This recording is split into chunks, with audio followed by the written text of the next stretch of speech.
हरे कृष्णा, राधे राधे। अब हम वैशाख मास के 5वें अध्याय का पान कर रहे हैं।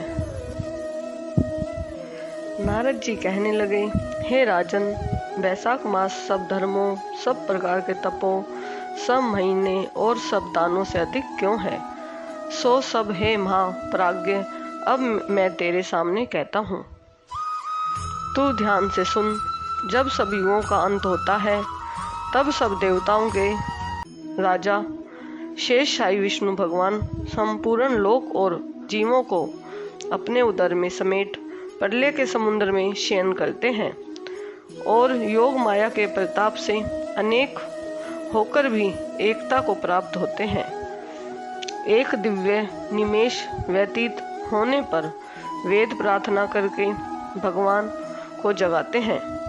जब भगवान अपने उदर में स्थित जीवों की रक्षा करते हुए उन जीवों को अपने अपने कर्मों का फल देने के लिए सृष्टि के रचने का मन में विचार करते हैं, तब विष्णु भगवान की नाभि से त्रिलोकी का आधार स्वरूप सुवर्ण में कमल उत्पन्न होता है।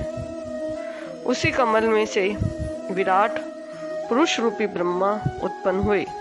फिर भगवान ने उस विराट पुरुष में 14 भुवन उत्पन्न किए, जिनके भिन्न भिन्न क्रम और आश्रय हैं। ऐसे अनेकों समूह रचे।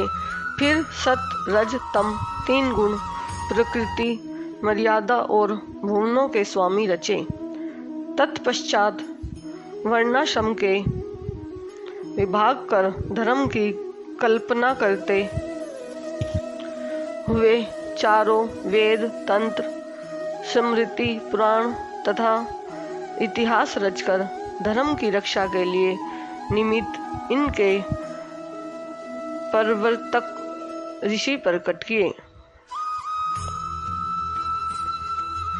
इन ऋषियों ने अलग अलग वर्णों के अलग अलग धर्म प्रवृत्त किए, जिन पर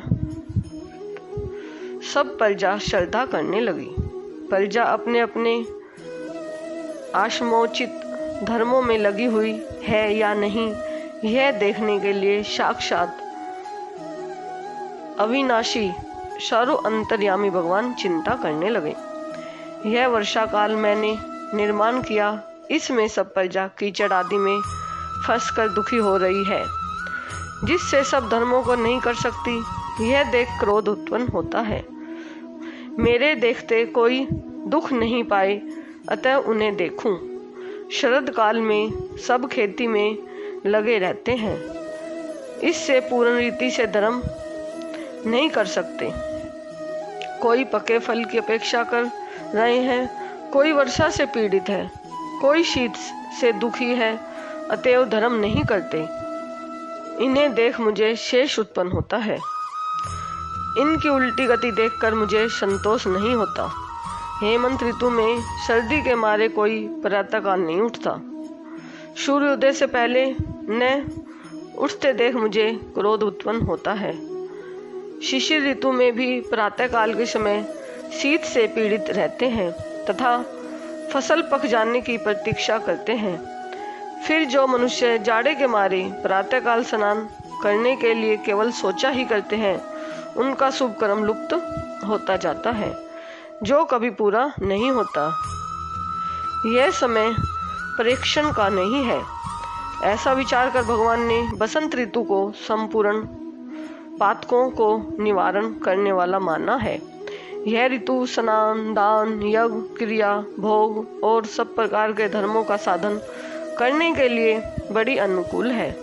इस ऋतु में धनवान सब वस्तु बिना प्रयास ही प्राप्त करते हैं। जैसे लोगों को धन से सुख मिलता ही है, जो विष्णु भगवान के आधारभूत प्राणी हैं, उनके धर्म का साधन ही द्रव्य है।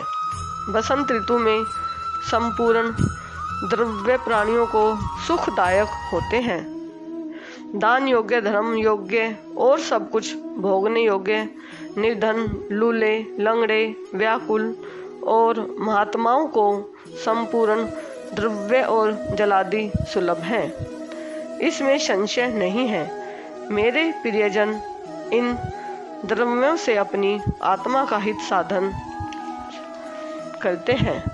पत्र, पुष्प, फल, शाक आदि, प्रिय वचन, माला, तांबुल, चंदन, पग धोना तथा नम्रता पूर्वक साधन करते हैं, मैं उनको वर देता हूँ।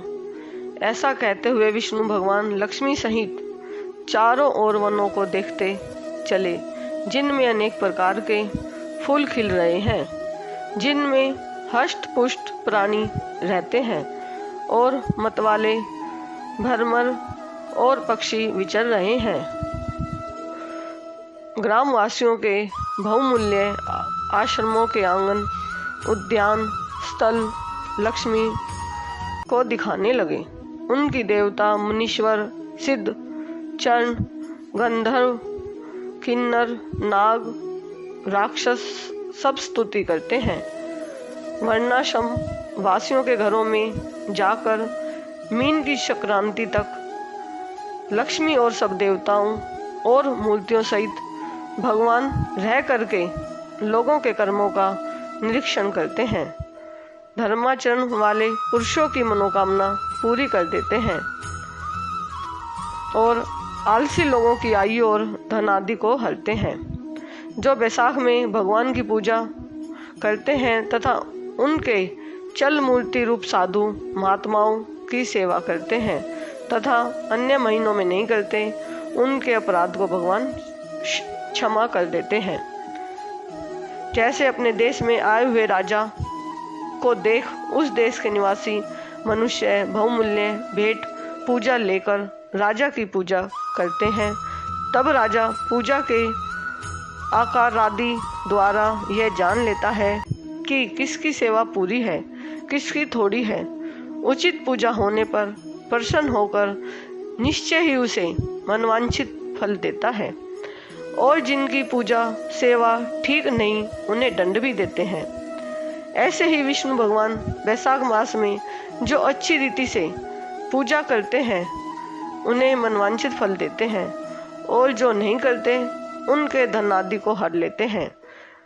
धर्म के रक्षक देव माधव विष्णु भगवान इस मास में प्राणी की परीक्षा करते हैं, इसीलिए यह महीना सबसे उत्तम है। 5वां अध्याय समाप्त हुआ। हरे कृष्णा, राधे राधे।